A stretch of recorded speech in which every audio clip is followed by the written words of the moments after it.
386장 찬양하시겠습니다.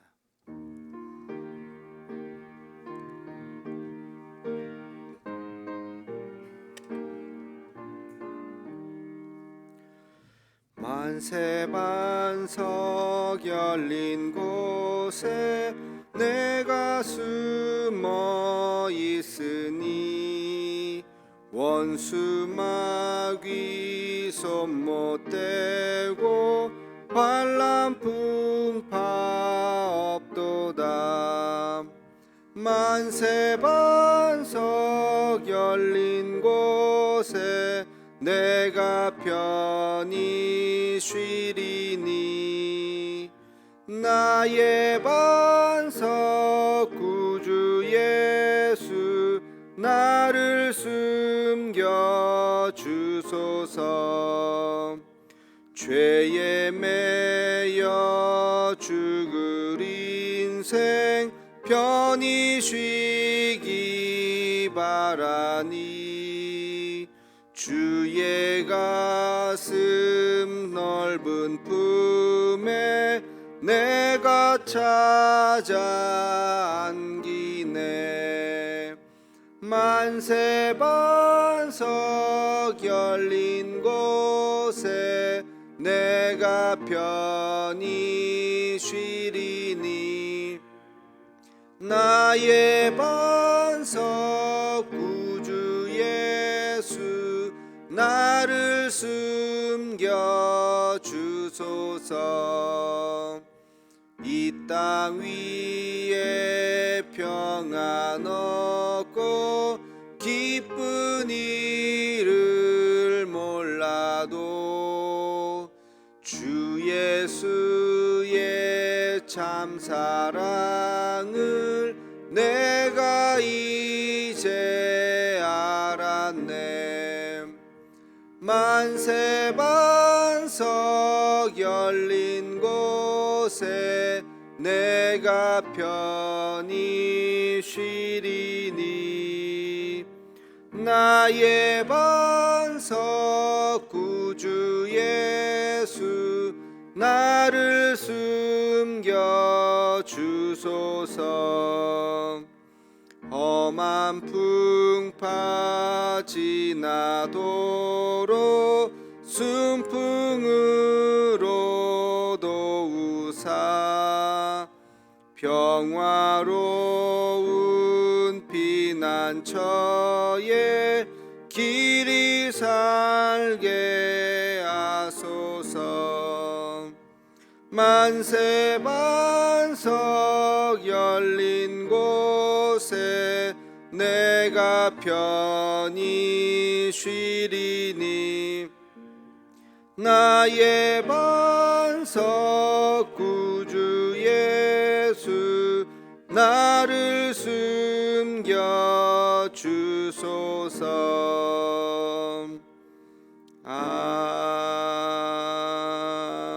아멘. 함께 공동 기도문으로 함께 같이 기도하겠습니다. 여호와 라파 치료의 하나님, 이 시간 전 세계로 퍼진 코로나 바이러스를 잠재워 주옵시고 어려움을 당한 환자들과 그들을 치료하는 의료진들에게 은혜를 더하여 주옵소서.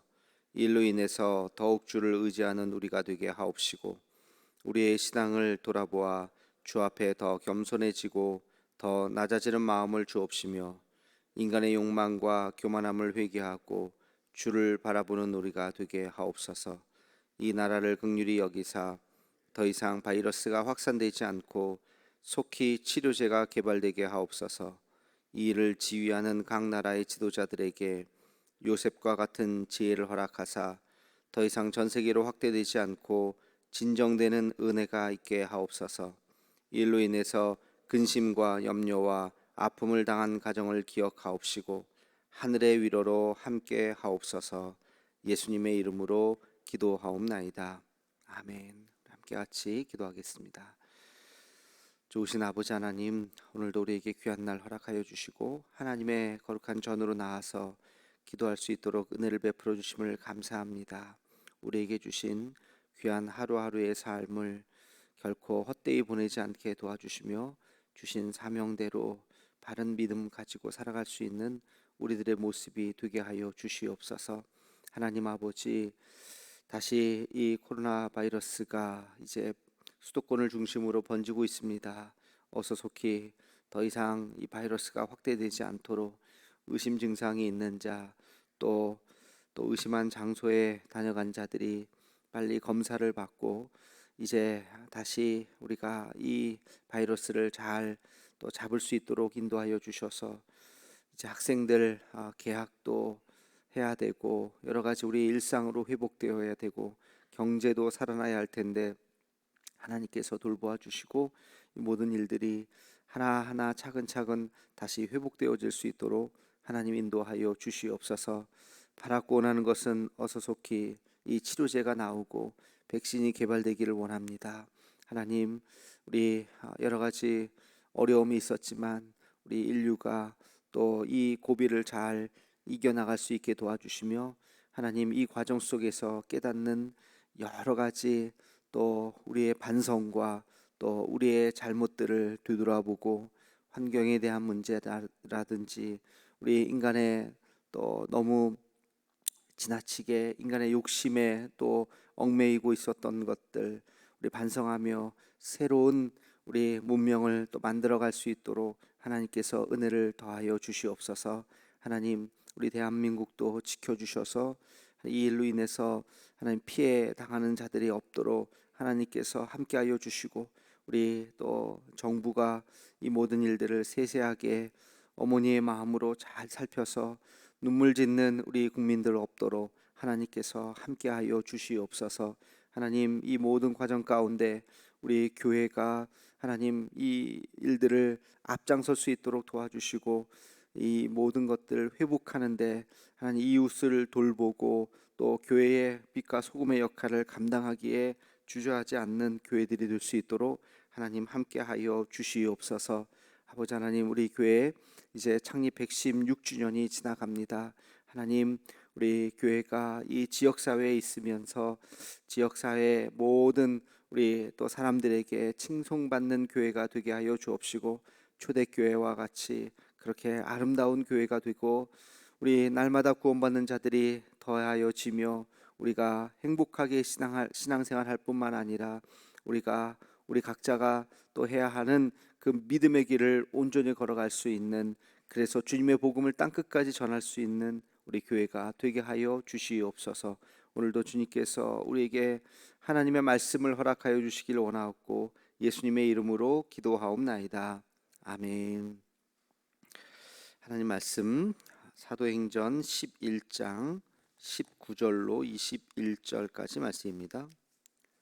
사도행전 11장 19절로 21절까지 함께 같이 한 목소리 읽겠습니다.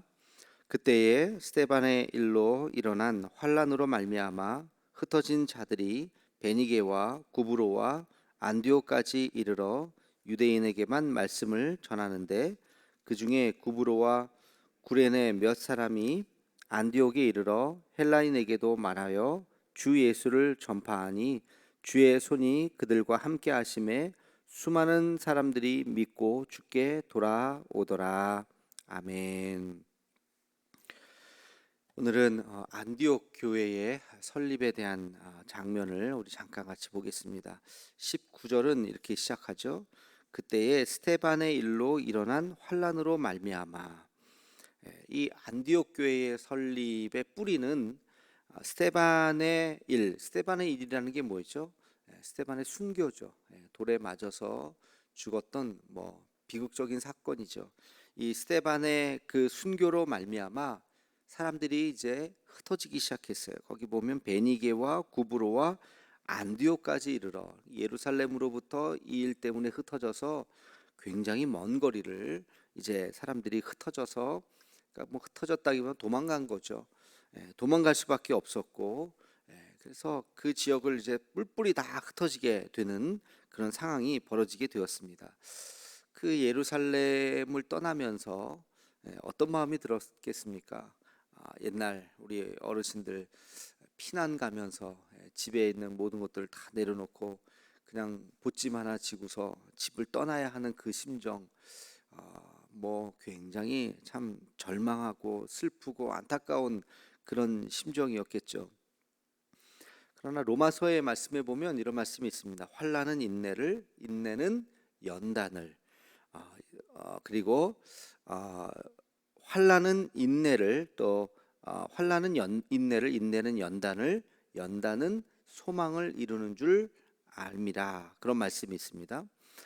그래서 이 환난으로 인해서 인내를 하고, 이 환난이 있을 때 우리가 잘 참아내면 이것이 연단으로 다가오고, 또 그 연단이 결국엔 우리에게 소망이 된다는 것입니다. 그러니까 환난만 보지 말고 이 환난 속에 뭐가 있어요? 소망이 있다는 거. 하나님께서 우리에게 허락하신 그 소망.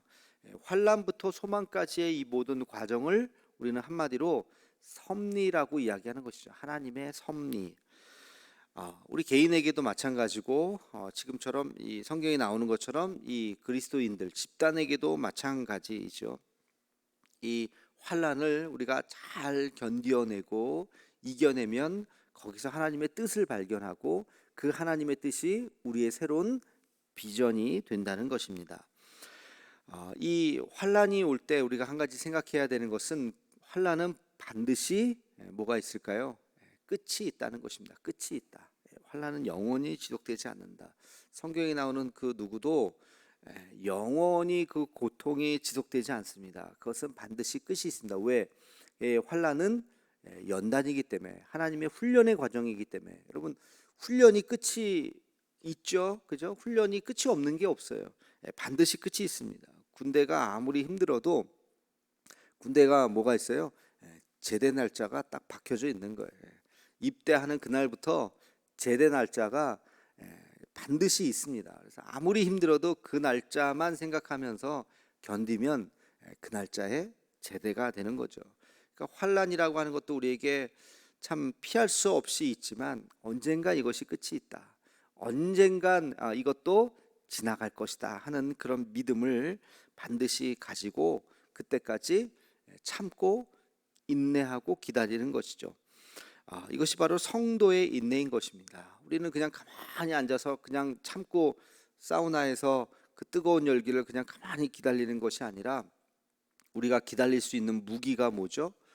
그것은 바로 기도죠. 하나님 앞에 나와서 기도하면서 기다릴 때, 인내할 때 하나님께서 견딜 수 있는 힘을 우리에게 주실 줄로 믿습니다. 자, 그러면 오늘 이 사건, 스데반의 일로 핍박을 당하고 예루살렘을 떠나는 이 사건의 마지막 소망이, 마지막 결론이 뭡니까? 그것이 바로 안디옥 교회의 설립입니다. 안디옥 교회. 이 안디옥 지역까지, 가장 먼 곳까지 가서 사람들이 335 모이기 시작했고, 3명만 모여도, 그렇죠? 5명만 모여도 예배를 드리고, 그리고 거기서 교회를 만들기 시작했다는 것입니다. 그 11장 26절에 가면 그런 말씀이 있어요. 그곳에 비로소 그리스도인이라고 일컬음을 얻게 되었다. 그리스도인이라고, 이게 아주 처음 나오는 표현이죠. 우리가 지금도 그리스도인이라고 우리 스스로를 부르죠. 이 그리스도인이라고 최초로 사람들에게 불리게 된 것이 바로 이 안디옥 교회에서, 안디옥 교회의 성도들을 보고 세상 사람들이 저 사람들 누구야? 왜 이렇게 저렇게 모여다니고 왜 저렇게 해? 저 사람들 예수 믿는 사람이래. 우리 표현으로 하면 예수쟁이래. 그게 바로 그리스도인이다 하는 표현이죠. 하나님의 계획은 1.1획도 틀린 것이 없습니다. 바로 그 안디옥 교회에 파송받은 선교사가 누구예요? 그게 바울이잖아요. 그럼 바울이 어떤 사람이에요? 스데반이 죽을 때 앞장섰던 사람이에요. 바로 그 스데반의 일로 안디옥 교회가 세워졌고, 그 안디옥 교회에 파송받은 선교사가 바울이죠. 굉장히 놀라운 것입니다. 놀라지 않나요? 하나님의 섭리라고 하는 것은 대단히, 이 사울이 스데반을 죽일 때 앞장서서 가장 이 사람이 못되게 했는데, 그 스데반의 일로 사람들이 뿔뿔이 흩어져서 안디옥까지 가서 교회를 세웠는데, 어떻게 또 바울이 거기 바나바가 그를 데리고 갔죠. 어저께 우리가 살펴본 대로 바나바가 그 교회를 데리고 가서 그 교회 교사가 됐고 선생님이 됐고 결국엔 이 바울이 이 안디옥 교회에 파송받은 첫 번째 선교사가 되었다라고 하는 것이 이것이 하나님의 섭리의 하나의 큰 틀이라고 하는 것입니다. 그래서 우리가 한 가지 기억해야 되는 것이 있다면 흩어진 그리스도인들, 예루살렘에서 뿔뿔이 흩어진 그리스도인들이 절망하지 않았다는 것입니다. 그리고 복음을 부끄러워하지 않았다는 것입니다. 끝까지 주님을 신뢰하면서 끝까지 복음을 흩어진 그곳에서도 복음을 전했다는 것입니다. 여러분, 예수 믿는 것 때문에 본인들이 지금 예루살렘을 떠나서 피난을 가게 됐잖아요. 그러면 가면서 이를 바닥바닥 갈면서 내가 아이고 다시는 내가 어디 가서 예수 믿는다고 말하지 말아야지, 조용히 지내야지, 속으로 믿어야지, 혼자 예배드려야지, 그런 생각하지 않았겠습니까? 여기서도 또 핍박받으면 또 어떡하나, 이제는 내가 잡혀서 죽을지도 모르는데, 그러면서 복음을 부끄러워했을 수도 있습니다. 그러나 그들이 그곳에 가서도 함께 같이 모여서 예배를 드렸고, 예배를 드린 것뿐만이 아니라 이방인들에게도 복음을 전했다는 것입니다. 오늘 말씀에 그렇게 나오잖아요. 안디옥에 이르러 헬라인에게도 말하여 주 예수를 전파하니. 주님의 손이 그들과 함께 하셔서 수많은 사람들이 믿고 주님께 돌아왔다. 그들이 이 복음을 부끄러워하지 않고 어디서든지 이 복음을 전했다는 이 사실입니다. 여러분, 우리 갈라디아서 6장 9절에 그런 말씀이 있죠. 우리가 선을 행하되 낙심하지 말지니 포기하지 아니하면 때가 이르면 거두리라. 때가 이르면 거두리라. 포기하지 아니하고 낙심하지 아니하면 우리가 뿌리는 그 씨앗들이 언젠가는 다 열매를 맺게 될 것이다. 절대 이것이 선한 하나님의 동기다라고 생각하면 포기하지 말고 절망하지 말고 하나님께서 언젠간 거두실 것이다. 이 초대교회 그리스도인들이 자기의 고향을 떠나서 이방 땅에 가서도 포기하지 않고 이 복음을 전했던 것처럼 이 열심을 가지고 우리도 복음을 부끄러워하지 않고 오늘도 복음을 전할 수 있는 우리 모두가 되기를 주의 이름으로 축원합니다. 기도하겠습니다. 거룩하신 아버지 하나님, 안디옥 교회가 세워지는 그 장면을 보게 되었습니다. 안디옥 교회 그 이방 땅에 예루살렘에 핍박받았던 그 그리스도인들이 그곳까지 가서 교회를 세웠고, 바로 그곳에서 바울이 파송을 받아 선교 사역을 감당하게 되었습니다. 이 모든 과정이 지나가 놓고 보니까 엄청난 하나님의 섭리인 것을 깨닫습니다. 그러나 그 과정은 얼마나 힘들었겠습니까? 초대교회 우리 그리스도인들이 복음을 부끄러워하지 않고 또 핍박을 두려워하지 않고 그 이방 땅에 가서도 복음을 전했기에 이런 놀라운 하나님의 역사가 만들어진 것을 깨닫게 됩니다. 하나님, 우리도 어떤 상황이 온다 할지라도 복음을 부끄러워하지 않고 두려워하지 않고 이웃에게 예수 그리스도의 복음을 전할 수 있는 삶으로 또 입술로 우리의 또 선행으로 예수님을 전할 수 있는 그 사랑을 전할 수 있는 우리 모두가 되게 하여 주옵소서. 예수님의 이름으로 기도하옵나이다. 아멘. 목소리로 나라 민족을 위해서 북한과 통일을 위해서 세계 흩어진 선교사님과 이국찬 선교사님 그 사역을 위해서 또 우리 다음 세대들을 위해서 기도해 하시겠고요. 우리 강중구 집사님 어제 별세하셨는데 오늘 입관 예배는 오후 3시에 교회에서 출발하도록 그렇게 하겠습니다. 발인 시간은 아직 안 나왔습니다. 그래서 오늘 이따가 오전에 전체 문자 한 번 더 보내도록 그렇게 하겠습니다. 일단 오늘 입관 예배는 오후 3시에 교회에서 출발한다는 거 그렇게 알고 계시고 함께 하실 분들은 교회로 나와 주시면 감사하겠습니다. 우리 한 목소리로 함께 같이 기도하시다가 돌아가시겠습니다. 기도하겠습니다.